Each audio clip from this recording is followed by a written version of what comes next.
আসসালামু আলাইকুম। ঈদ উপলক্ষে আমি 14 গ্রাম দেড়কোটা বেড়াতে যাচ্ছি। কারা কারা 14 গ্রাম থেকে দেখছেন কমেন্টে অবশ্যই জানিয়ে দিবেন। আর এই তো আমার মাম্মি একটু ঢং করছে আর আমাকেও দেখাবে। এই যে আমি এখন কি একটা কারণে জানি একটু লজ্জা পাচ্ছিলাম। তো আমি অনেকক্ষণ থাকার পর আমার অনেক ক্লান্তি লাগছিল, কিন্তু এরপরে আর ক্লান্তি ছিল না। বাহিরের কি সুন্দর পরিবেশ, কি সুন্দর ধান ক্ষেত, পুকুর, গাছপালা, এসব দেখে আমার মনটাই না জুড়িয়ে গেল। এতই ভালো লাগছে আমার যে আমরা আজ দেড়কোটা বেড়াতে যাব। তো এখানে আমার বড় আম্মু আমাদের জন্য ঘরটাকে সাজিয়ে নিয়েছে।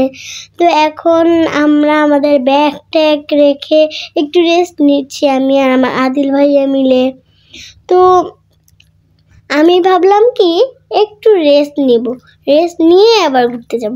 তো এখন এখানে আমরা গরুর ঘরে চলে এসেছি। তো গরুগুলো সবগুলোই যে কি কিউট। তো আমরা এখন এখান থেকে চলে এসেছি এখানে। এই তো আমি এখানে এলেক বেলেক করে হাঁটছি, আমার খেয়ালও নেই আমি কোন দিকে হাঁটছি, আমার পা খালি হাঁটতেছি। আমি নাকি বেশি দুষ্টুমি করি, এই জন্য আমার মা আমি যেখানে যাচ্ছি শুধু আমাকে পাহারা দিচ্ছে, বলো যে আমি নাকি পড়ে ব্যথা পাবো। তোমরা কারা কারা গ্রামে গিয়েছো, কেউ এভাবে দুষ্টুমি করো না, না হলে পড়ে ব্যথা পাবে। এগুলো আমার বড় আম্মুর কক্ষ ছিল। আর এই যে আমরা দুজন ফ্রেন্ড মিলে ঘুরতে চলে এসেছি এখানে, আমার মাও এসেছে সাথে করে। আর এই যে মা একটু হাঁটাহাঁটি করছে আমার ছোট্ট আদিল ভাইয়াটাকে নিয়ে। তো আমরা ঘরে চলে এলাম এখানে, ভাইয়া আমার ছোট্ট ভাইয়া আদিলটাকে নিয়ে এখানে পুকুর পাড়ে একটু এসেছে দেখানোর জন্য। আদিলকে ভাইয়া মাছ দেখাচ্ছে, পাখি দেখাচ্ছে। এরপরে মা একটু এখানে বাতাস খেতে চলে এসেছে, কারণ এখানটাতে গ্রাম যেহেতু এজন্য একটু বেশি বাতাস যে ভালো লাগে এখানে আসলে, যার কারণে মা এখানে বাতাস খেতে চলে এসেছে। তো এই তো আমরা খাবার খেতে বসে পড়লাম। দেখুন আমার বড় আম্মু কত কিছু এনে রান্না করেছে। তো আমি ভাবলাম যে খাবার দাবার খেয়ে আবার বের হব। তো গ্রামীণ রান্না এতই মজা যে আমার কাছে এটা খুবই অসাধারণ লেগেছে। আমার বড় আব্বু আমার আম্মুকে কতগুলো ঈদ বোনাস দিয়েছে।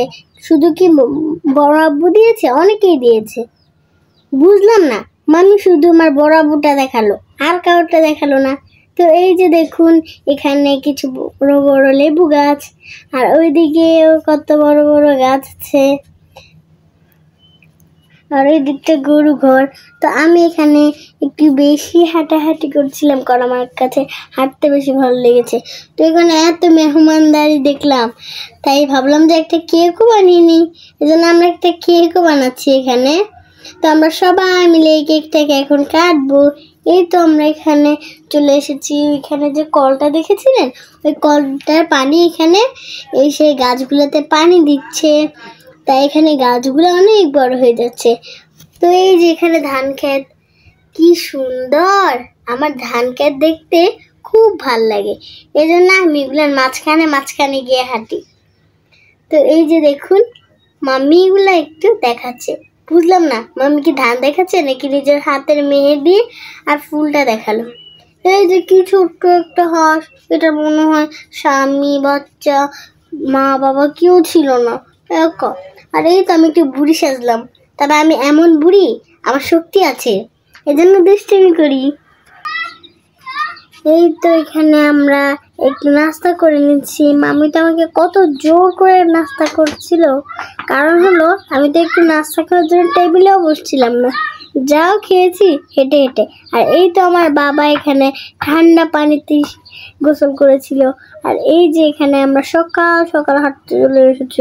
আর ওখানে একটা খেজুর গাছ মরে গিয়েছিল, আমার অনেক কষ্ট লেগেছে। আর এই তো এটা একটা পুকুর।